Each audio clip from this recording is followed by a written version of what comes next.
l'ordonnance de protection, c'est une mesure de protection qui est accordée par le juge aux affaires familiales à la demande d'une victime de violence.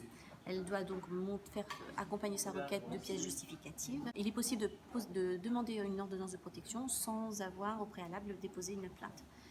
Dans les faits, la plainte est systématique. Le souci, c'est que nous voyons arriver dans notre association des femmes qui sont placées sous ordonnance de protection, mais qui continuent d'être harcelées, d'être traquées, qui continuent d'être intimidées, et pire, contre qui l'auteur des violences va pouvoir lancer des attaques juridiques, donc il va pouvoir déposer plainte, puisque comme les menaces de mort sur la personne de la femme et des enfants continuent, elle sera réticente à donner les enfants pour que le père exerce le droit de visite, même en lieu médiatisé. Elles seront réticentes et du coup, elles seront en situation contradictoire vis-à-vis du jugement, et il aura toute la liberté de déposer plainte contre elle. Et là, elle court le risque de perdre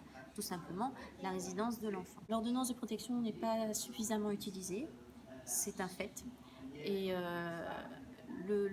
la différence, nous, ce qu'on pourrait noter, puisqu'il y a des écarts quand même énormes entre l'Espagne et la France sur le même outil, ce qu'on peut dire, c'est que les juges en Espagne sont des juges spécifiques, dans des tribunaux spécifiques dédiés aux violences de genre.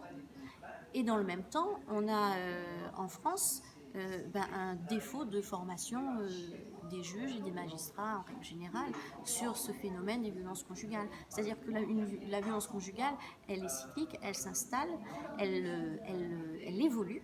Elle évolue avec les contraintes et l'environnement, et elle peut durer des années, même alors même que la justice rend des décisions.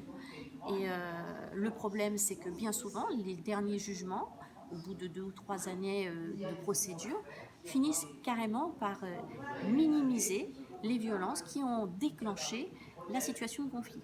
Nous voulons vraiment qu'elle soit scrupuleusement respectée. C'est-à-dire que quand on dit qu'elle est placée sous ordonnance de protection, eh bien que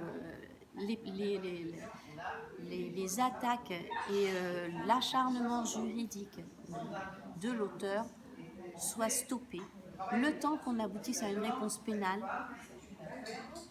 en réponse aux premières plaintes déposées, celles qui ont déclenché la demande d'ordonnance et qui ont déclenché le conflit juridique.